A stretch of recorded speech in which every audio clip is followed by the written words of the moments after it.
یہاں دور دراز کہیں نہ ندی ہے، نہ نالا ہے، نہ سمندر ہے، کشتی کس میں چلاؤ گے؟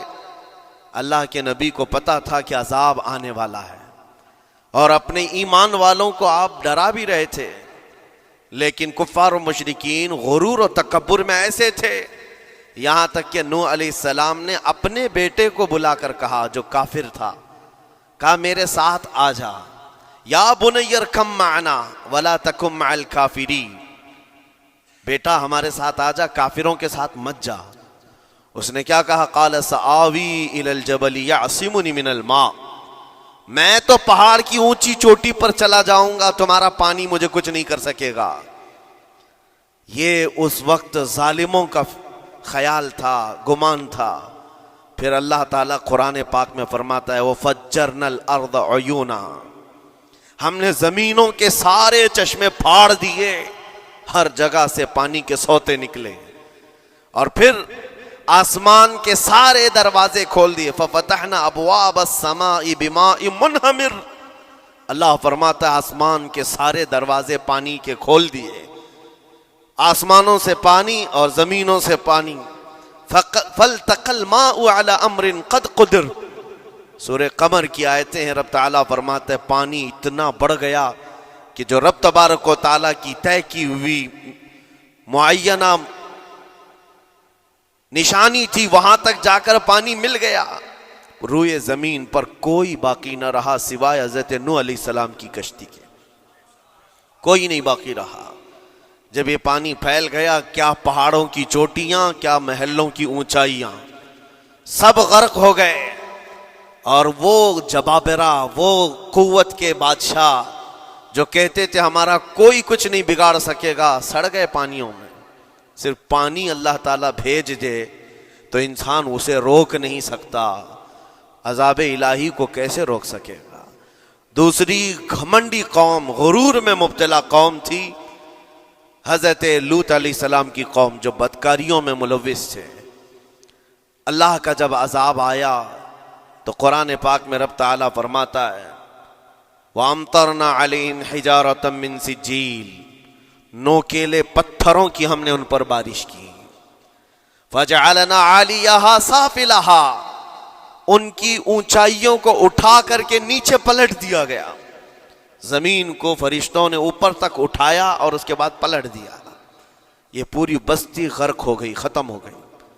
یہ بستی بھی وہی تھی جس کو حضرت لوط علیہ السلام بار بار تنبیہ کرتے تھے کہ ظلم سے بچو، ظلم سے بچو، ظلم اللہ کے عذاب کو دعوت دیتا ہے، لیکن وہ مذاق اڑاتے تھے، اور جب ہلاک و برباد ہو گئے، ختم ہو گئے، ان کی نشانیاں بھی باقی نہیں رہی۔ وہ پتھروں کی بارشیں کہاں ہوئی تھی واللہ عالم، لیکن میرے عزیزو ہم نے دیکھا ہے جہاں یہ قوم آباد تھی اس علاقے کو آج بتایا جاتا ہے وہ جارڈن کا علاقہ تھا، بحر مردار، جہاں پر آج باقی ہے ڈیڈ سی۔ میں خود سفر پر دیکھا، جارڈن کی ایک سرزمین پر گاڑی چلتی جا رہی ہے اور کالے کالے پتھر، جہاں تک نظر کرو صرف پتھر ہی پتھر ہیں، بہت نوکیلے، ایسے پتھر میں نے دنیا میں دوسری جگہوں پر نہیں دیکھا۔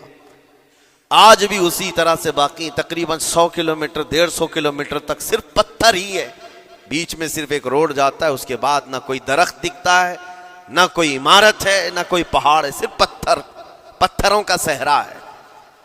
آج کی اس صدی میں دیکھ کر کے ان پتھروں کو ہیبت طاری ہو جاتی ہے، جس وقت وہ برسے ہوں گے ان کی حالت کیا ہوگی۔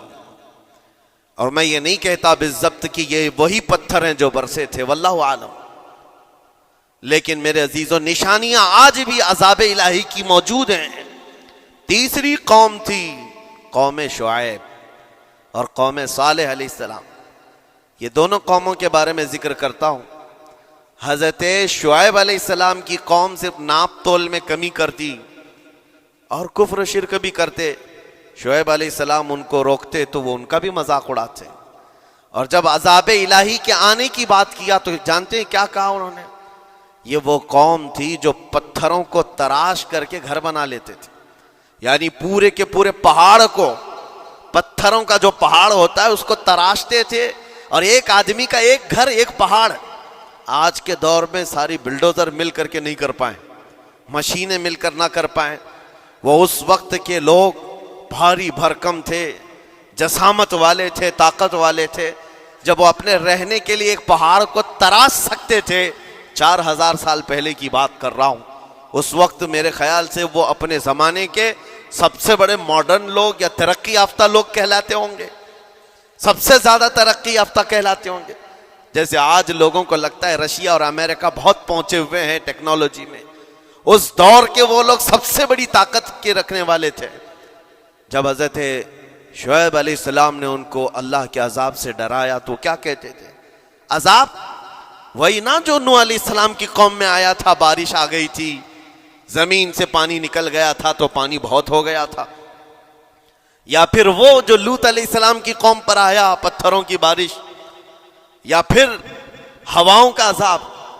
اگر یہ تینوں بھی آئیں تب بھی ہمارے ان پہاڑوں کے گھروں کو نقصان نہیں کر سکیں گے. ان کا اتنا غرور تھا. اگر پانی بھی آ جائے سمندروں کا، یا ہوا بھی تیز چلے، یا پتھروں کی بارش ہو، ہم تو بہت محفوظ قلعوں میں ہیں. اندازہ کرو میرے عزیزو، 3000 4000 سال کے بعد آج تک مدائن صالح اور الاولا سٹی نام سے سعودی میں موجود ہے، ابھی تک وہ گھر موجود ہیں. تو اس زمانے میں کتنے مضبوط رہے ہوں گے؟ پتہ نہیں 3000 سالوں میں کتنے طوفان آئے، کتنے سیلاب آئے، لیکن ابھی تک وہ پہاڑوں کے گھر موجود ہیں. تو اس زمانے میں کتنے طاقتور ہوں گے. ان کا نشہ آسمان پر تھا، غرور چڑھ کر کے بول رہا تھا. کہتے تھے کہ اگر اس طرح کے عذابات آ بھی گئے تو ہمارا کچھ نقصان نہیں ہوگا. کون سا؟ نوح علیہ السلام کی قوم کا عذاب آ جائے، لوط علیہ السلام کی قوم کا عذاب آ جائے، یا پھر شعیب علیہ السلام کی قوم کا عذاب آ جائے. یہ صالح علیہ السلام کی قوم کی بات کر رہا ہوں. تو پھر ہوا کیا؟ اللہ کے نبیوں نے انہیں ڈرایا اللہ کے عذاب سے. باز آ جاؤ، اللہ وحدہ لا شریک کی طرف جھک جاؤ. وہ اکڑ تھی، غرور تھا کہ نبیوں کا مذاق کرتے. پھر ہوا کیا؟ قرآن کہتا ہے صرف ایک فرشتے کو اللہ تعالیٰ نے زمین پر اتارا، ایک فرشتے کو اتارا، اور اس کے بعد اس فرشتے نے ایک چنگھاڑ لگائی، ایک آواز کی. ایک آواز، صرف فرشتے کی ایک آواز ایسی تھی کہ جتنے اپنے مضبوط قلعوں میں گھروں میں موجود تھے، اس آواز کی ہیبت سے ان کا بھیجا کانوں سے باہر نکل آیا تھا. اور صبح کے وقت جب اس بستی میں جا کر کے دیکھیں تو سب کے سب اوندھے منہ گرے ہوئے تھے، ایک بھی اس میں سے بچا ہوا نہیں تھا. نہ نوح علیہ السلام کا طوفان آیا، نہ لوط علیہ السلام کی قوم پر برسنے والے پتھروں کا عذاب آیا، نہ ہی ہوائیں چلائی گئیں. ایک فرشتے کو بھیج کر رب تعالیٰ نے اپنی قدرت کا مظاہرہ فرمایا. اللہ کے کروڑوں اربوں لا تعداد فرشتے ہیں، ایک فرشتے کی طاقت ایسی ہے کہ اگر وہ اپنی آواز نکالے تو تمہارے کانوں سے بھیجا باہر نکل آئے. اللہ وحدہ لا شریک، وہ حی و قیوم کل بھی تھا اور آج بھی ہے. وہ رب ذوالجلال حی و قیوم ہے، طاقتور ہے اور ہمیشہ رہے گا. اور رب تبارک و تعالیٰ نے قرآن پاک میں فرمایا، آپ یہ آیت تقریباً 3 جگہ قرآن میں آئی، وَإِذْ نَجَّيْنَاكُمْ مِنْ آلِ فِرْعَوْنَ يَسُومُونَكُمْ سُوءَ الْعَذَابِ يُذَبِّحُونَ أَبْنَاءَكُمْ وَيَسْتَحْيُونَ نِسَاءَكُمْ وَفِي ذَلِكُمْ بَلَاءٌ مِّن رَبِّكُمْ عَظِيمٌ. رب تعالیٰ فرماتا یاد کرو فرعونیوں کے عذاب سے اللہ نے تم کو نجات دی. یہ بنی اسرائیل کو کہا جا رہا ہے کہ فرعونیوں کے عذاب سے، کہ فرعون اور اس کے لشکری اس قدر سخت سزائیں دیتے تھے موسیٰ علیہ السلام کی قوم پر، ایمان والوں پر، بنی اسرائیل پر. اللہ فرماتا ان سے نجات دیا رب تعالیٰ نے، لیکن وہ کرتے کیا تھے؟ بنی اسرائیل میں ایک بھی بچہ پیدا ہو جائے اسے ذبح کر دیتے تھے. فرعون کے لشکریوں نے ایک سال میں 12,000 بچوں کو قتل کیا ہے، 12,000 بچوں کو ذبح کر دیا ہے. آج کے اسرائیلی اگر یہ بچوں پر ظلم کرتے ہیں تو یہ تعجب کی بات نہیں ہے. فرعون کی سرشت میں داخل تھا اور یہ فرعونی ہیں، وقت کے جبابرہ ہیں، وقت کے ظالم ہیں. 12,000 بچوں کو قتل کر دیا تھا فرعون اور اس کے لشکریوں نے. اور عورتوں کو زندہ چھوڑ دیتے تھے. قرآن میں اللہ تعالیٰ نے فرمایا 3 جگہ آئی آیت, لیکن اس کے ساتھ رب تعالیٰ یہ بھی فرماتا ہے یہ سخت ترین سزائیں دیتے تھے فرعونی, اللہ نے ان سے تم کو نجات دیا, لیکن یہ سزائیں کیوں دیتے تھے, یہ عذاب کیوں تھا؟ وَفِي ذَلِكُمْ بَلَاءٌ مِّن رَبِّكُمْ عَظِيمٌ, یہ ہے فرمان اللہ کا. یہاں میں یہ ٹکڑا اگر بیان کر دوں تو آج آپ کے دلوں کے اندر ایک یقین پیدا ہو جائے گا.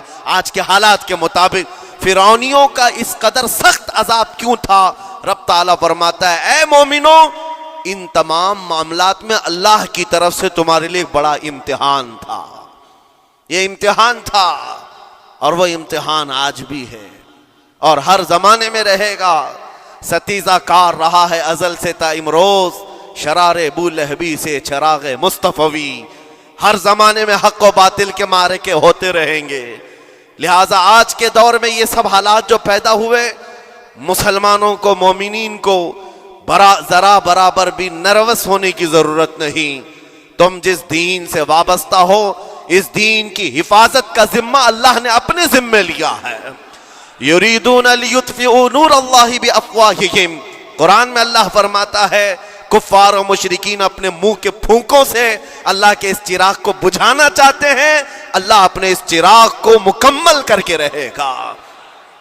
یہ اسلام نور الہی ہے, اللہ کا نور ہے, اور اس کو صبح قیامت تک رہنا ہے.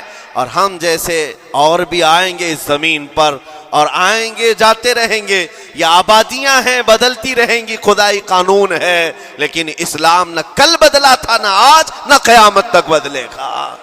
ہم سب کا امتحان ہے میرے عزیزوں, ہم سب کا امتحان ہے. لیکن ان حالات میں مومنین کو کرنا کیا چاہیے؟ انہیں اپنے ایمان کو مضبوط کرنا چاہیے.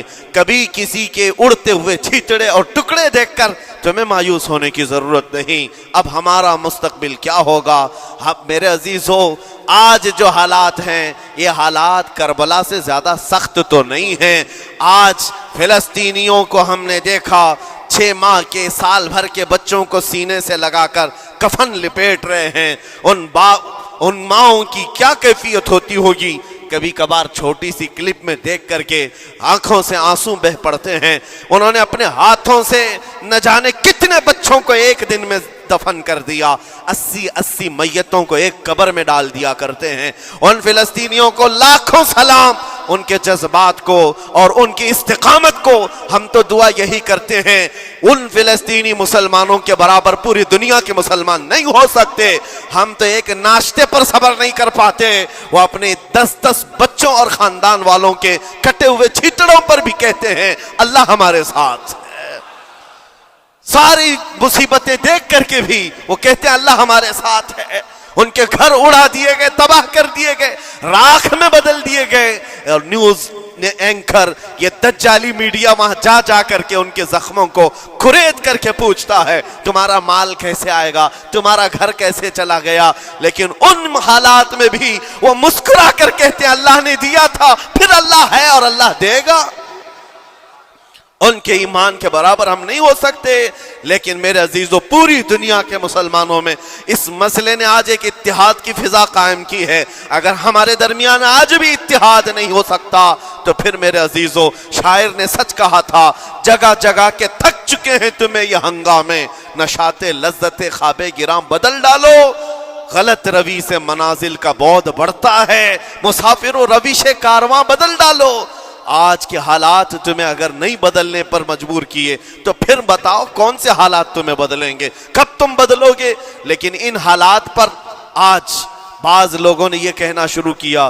میں نے چند دنوں پہلے ایک آیت پڑھی تھی, ایک بیان میں کہا تھا اللہ قرآن میں فرماتا ہے هو الذی ارسل رسولہ بالہدی ودین الحق لیظہرہ علی الدین کلہ. وہ اللہ ہے جس نے حق دین کے ساتھ اپنے رسول کو بھیجا ہے اور ہدایت کے ساتھ اپنے رسول کو بھیجا ہے. کیوں بھیجا ہے؟ لیظہرہ علی الدین کلہ, تاکہ وہ رسول پوری دنیا پر یہ دین غالب کرے.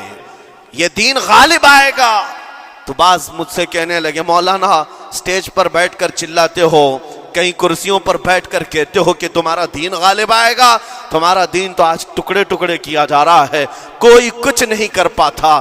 ان ظالموں کو میں یہ کہتا ہوں, ان کو یہ میں کہتا ہوں, ان تمام حالات سے تم ہرگز یہ مت سمجھنا کہ دین غالب آئے گا. چاند پر بھی گہن لگتا ہے, لیکن جب گہن چھٹتا ہے تو چاند پورے آب و تاب کے ساتھ چمکتا ہے. آج اگر امت مصطفیٰ پر گہن لگا ہے تو میں اپنے ان تمام نوجوانوں سے جو ابھی ان فوان شباب میں داخل ہوئے ہیں, ابھی یہ دنیا کو دیکھنے کے قابل بنے ہیں, میں ان سے کہتا ہوں, ان آندھیوں سے, ان طوفانوں سے گھبرا کر کے نہ تمہیں دین بدلنے کی ضرورت ہے, نہ تمہیں اپنا مسلک و مذہب بدلنے کی ضرورت ہے, بلکہ میں یہ کہتا ہوں نہ گھبراؤ مسلمانوں, ابھی خدا کی شان باقی ہے, ابھی اسلام زندہ ہے, قرآن باقی ہے. یہ ظالم کافر کیا سمجھتے ہیں جو روز ہم سے الجھتے ہیں؟ ابھی کربلا کا آخری میدان باقی ہے, ابھی تو کربلا کا آخری میدان باقی ہے. عزیزان گرام وقار, میرے نبی کریم صلی اللہ تعالی علیہ وسلم نے جو فرمایا وہ ہو کر رہے گا, وہ ہو کر رہے گا. میرے آقا صلی اللہ تعالی علیہ وسلم کا فرمان عالی شان میں سناتا ہوں. حضور فرماتے ہیں, لا تزال عصابۃ من امتی یقاتلون علی ابواب دمشق وما حولها وعلى ابواب بیت المقدس لا يضرهم خذلان من خذلهم ظاہرین علی الحق الى ان تقوم الساعة او کما قال رسول اللہ صلی اللہ علیہ وسلم. میرے آقا فرماتے ہیں قیامت تک میری امت میں سے ایک جماعت ایسی ہوگی جو بیت المقدس کے ارد گرد حق کے لیے لڑ رہی ہوگی. حضور نے فرمایا قیامت تک لڑتی رہے گی, لیکن ساتھ میں ان کے لیے میرے آقا نے فرمایا پوری دنیا کے برا چاہنے سے ان کا کچھ نہیں بگڑے گا. اس کا مطلب کیا ہے؟ اگر آپ ہم سے پوچھتے ہیں کچھ نہیں بگڑے گا, حضور نے فرمایا کچھ نہیں بگڑے گا, لیکن ہم تو دیکھ رہے ہیں ان کے گھر تباہ ہو گئے, بچے مر گئے, چھوٹے بچوں کے سروں سے باپ کا سایہ نکل گیا, کسی کے سامنے اس کی ماں کی تڑپتی ہوئی لاش ہے, اور حدیث میں کہا جا رہا ہے ان کا کچھ نہیں بگڑے گا. سب تو بگڑ گیا, مال بھی گیا, دکان بھی گئی, تجارت بھی گیا, گھر بھی گئے, اولاد بھی, رشتہ دار بھی, اور حدیث میں کہا جا رہا ہے کچھ نہیں بگڑے گا. میرے عزیزو یاد رکھو, میرے آقا کا فرمان حق ہے, کچھ نہیں بگڑے گا کا مطلب کیا ہے؟ یہ تمام اسباب جانے کا مطلب یہ نہیں کہ بگڑ گیا, بگڑا تو اس کا ہے جس کا ایمان بگڑ گیا, ایمان جس کا گیا اس کا سب بگڑ گیا.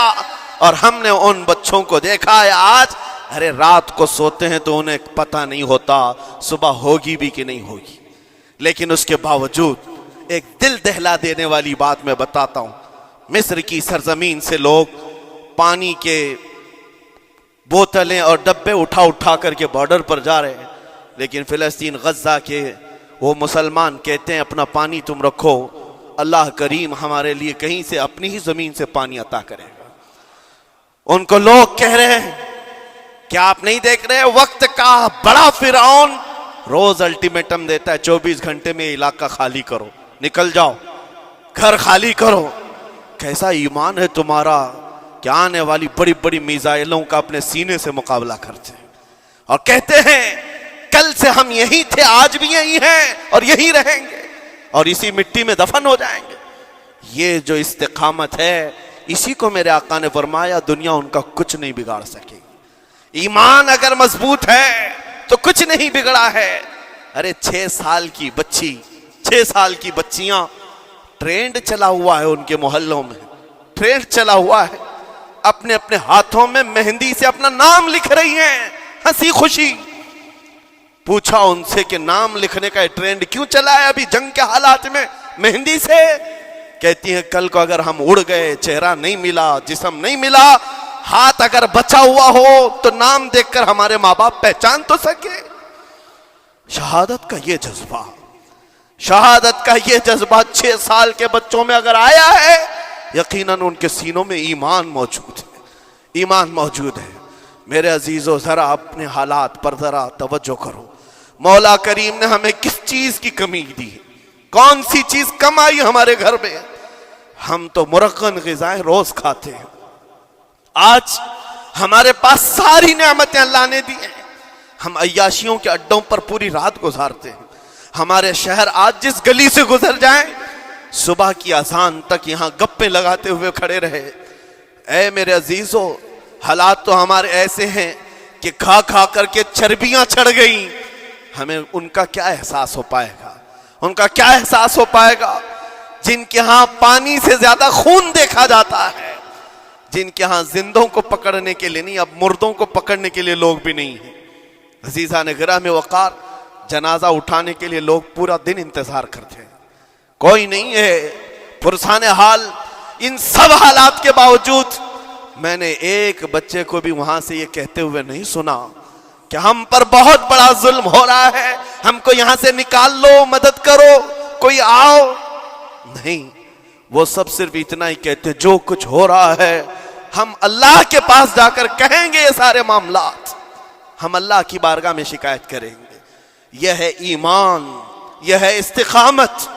اور میرے آقا صلی اللہ تعالی علیہ وسلم کے فرمان عالی شان کے مطابق ان کے لیے اتنی ہی بڑی دولت کافی ہے. آخر میں اتنا کہوں گا، اسرائیل کے کتے اور ظالم مل کر اینٹ سے اینٹ بجا دیں، ان کے ٹکڑے ٹکڑے کر کے راکھ کر دیں، تب بھی ہم کہیں گے فتح تو بیت المقدس کی ہی ہے، فتح تو ان مظلوموں کی ہے جن کے پاس کھونے کے لیے کچھ نہیں تھا، پھر بھی وہ ڈٹے رہ گئے.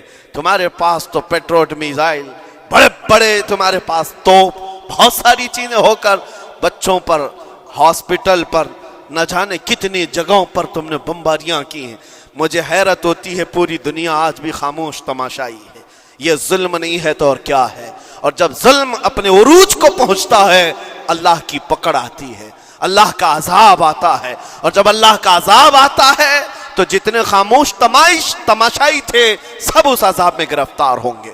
اس لیے میرے عزیزو، آپ ہم سے اگر یہ پوچھتے ہیں ہمیں یہاں بیٹھ کر کرنا کیا چاہیے، ہم کیسے کریں، تمہارا دل اگر رو پڑا ان کے دردوں سے، یہ بھی لکھا جائے گا، یہ بھی لکھا جائے گا. یہ بندہ جا تو نہیں سکتا تھا لیکن اپنے بھائی کے درد میں ایسا بے قرار تھا کہ اس کا کھانا چھوٹ گیا تھا، ایسا بے قرار تھا کہ اس کی نیندیں ختم ہو گئی تھی. یہ بھی لکھا جائے گا اللہ کی بارگاہ میں. لیکن یہاں بیٹھ کر کے ہم عیاشیوں پر عیاشیاں کریں، اپنے گناہوں سے کبھی باز نہ آئے، تو پھر میرے عزیزو ان نہتے مظلوموں کے ہم بہت خطرناک قسم کے دشمن کہلائیں گے. جہاں ان کو پانی کا ایک قطرہ نہیں، جہاں ان کے لیے لقمہ نہیں، وہ کسی کا بچا ہوا کچرا کھانے پر مجبور ہے، اس وقت ہماری برتنیں کھانوں سے بھری ہوئی ہیں، ہماری دعوتوں میں ہمارے بچے ہوئے کھانے گٹر اور نالیوں میں بہ رہے ہوں. ان حالات میں میرے عزیزو پکڑ ہوگی، ہماری بھی پکڑ ہوگی. بدلو اپنے حالات، اٹھو وگرنہ حشر نہ ہوگا پھر کبھی. دوڑو کہ زمانہ چال اپنی چل گیا. میں آپ سب سے یہی کہنا چاہوں گا، یہ جو حالات پیدا ہوئے ہیں پوری دنیا میں، یہ میرے آقا کے فرمان کے مطابق اندیشہ یہ لگ رہا ہے ان قریب امام مہدی کا ظہور ہونے والا ہے. امام مہدی کا ظہور ہوگا اور حالات بدل جائیں گے. لیکن ہم کو کسی کے آنے کا انتظار کرتے ہوئے حالات کا انتظار نہیں کرنا ہے. ابھی بدلو، آج بدلو، اللہ کی طرف دوڑو اور اس سے گڑ گڑا کر کہو کہ مولا کریم، ہمارے شامت اعمال، ہماری برائیوں کے سبب اگر یہ تیری پکڑ ہے، ہم توبہ کرتے ہیں تیرے دربار میں. جانتے ہو میرے آقا نے فرمایا، اللہ کے غضب کو اگر کوئی چیز ٹھنڈی کرتی ہے تو ایک مومن صالح کی رقت انگیز دعائیں اور اس کے نکلنے والے آنسوں اللہ کے غضب کو ٹھنڈا کرتے ہیں، اللہ کے غضب کو ٹھنڈا کرتے ہیں. تم گڑ گڑاؤ اس مولا کی بارگاہ میں. یہ نہیں کہ اجتماعی طور پر کسی کے سامنے آپ رو دھو کر چلے گئے یا پھر آپ لوگوں کو دکھانے کے لیے کوئی سٹیٹمنٹ جاری کر دی. نہیں، تنہائی میں بیٹھے ہو، اکیلے میں بیٹھے ہو. جیسے کہ کل ایک بہت اچھی چیز میں نے دیکھی تھی، ہمارے علماء نے اعلان کیا تھا پوری دنیا مل کر کے جمعرات کا روزہ رکھے، اس لیے کہ روزہ اللہ کو پسند ہے. اور افطار سے پہلے اگر کوئی دعا کرے، اول دعا ہماری ان مظلوموں کے حق میں ہو، ان ظالموں کے خلاف ہو، مظلوموں کی مدد کے لیے ہو. یقیناً اللہ کی مدد آئے گی، اور آئے گی کیونکہ قرآن بار بار کہتا ہے الا ان نصر اللہ قریب. آگاہ ہو جاؤ، بے شک اللہ کی مدد بہت قریب ہے، اللہ کی مدد بہت قریب ہے۔ عزیزان گرامی وقار، میں انہی تمام باتوں سے اپنی گفتگو کو آج سمیٹتا ہوں۔ آج کے ان حالات میں آپ کی ذمہ داری ہے اپنے ایمان پر مضبوطی سے جمے رہو، استقامت۔ بعض لوگوں کو آج یہ لگتا ہوگا کہ وہاں حالات بگڑے ہیں تو یہ مسلمان کیا کریں گے، کیا کریں گے، ہم کیا کرنے والے، ویسے ہی ہم ختم کیے جا چکے ہیں، ٹکڑے کیے جا چکے ہیں، ہم کچھ کرنے۔ بس تم اپنی زندگیاں بدلو، نشہ سے باز آ جاؤ، اور جتنے خرافات ہمارے محلوں میں آئے اس سے نکالو۔ اللہ کا عذاب آتا ہے، اللہ کی رحمتیں روٹ جاتی ہیں۔ ایک بار ہم بدل لیے تو مولا کریم اپنی رحمتوں کے سائبان فرما دے گا ہم پر، اور بس ہماری تمنا یہی ہے۔ اللہ کریم کی بارگاہ میں دعا ہے، قدیر و جبار خدا کہنے سننے سے زیادہ ہمیں عمل کی توفیق عطا فرما۔ اے رب کریم احسن الخالقین، ہم سب اپنے گناہوں سے سچی توبہ کرتے ہیں۔ مولا ہمارے گناہوں کی وجہ سے اگر تیری سخت پکڑ ہے تو مولا تو اپنے غضب کو ٹھنڈا فرما دے، تو اپنے غضب کو ٹھنڈا فرما دے مولا، تو اپنے غضب کو ٹھنڈا فرما دے۔ اے کریم خدا، تیرے حبیب کی امت تڑپ رہی ہے، اور ہر جگہ مولا ظلم و ستم کا نشانہ ان غریب مظلوموں کو بنایا جا رہا ہے جن کے پاس ایک وقت کا کھانا بھی باقی نہیں رہا۔ مولا تو اگر مدد نہیں کرے گا تو کون مدد نازل فرمائے گا؟ اے رحمان، ہمارا عقیدہ ہے تو ہی وہ خدا ہے جو ابابیلوں کو بھیج کر ابرہہ کو ہلاک کیا، تو ہی وہ خدا ہے جو بدر میں اپنے نبی کے لیے 5000 فرشتوں کو اتارا۔ اے مولا، تو ہی وہ خدا ہے جو یونس علیہ السلام کو مچھلی کے پیٹ سے زندہ سلامت نکالا، تو ہی وہ خدا ہے جو ابراہیم علیہ السلام کو دھڑکتی ہوئی آگ سے بھڑکتی ہوئی آگ سے زندہ محفوظ فرمایا۔ اے قدیر و جبار خدا، کل بھی تو حی و قیوم تھا، آج بھی ہے اور ہمیشہ رہے گا۔ ہمارے اس عقیدے کی لاج رکھ لے، اور غیب سے مولا تو اپنی مدد نازل فرما، اپنی مدد نازل فرما، امت مصطفیٰ کے لیے خیر فرما، ہم سب کو امن و امان عطا فرما۔ اے رب کریم، ان ظالموں کو کیفر کردار تک پہنچا دے، مظلوموں کو مولا امن کی سانس عطا فرما۔ ہماری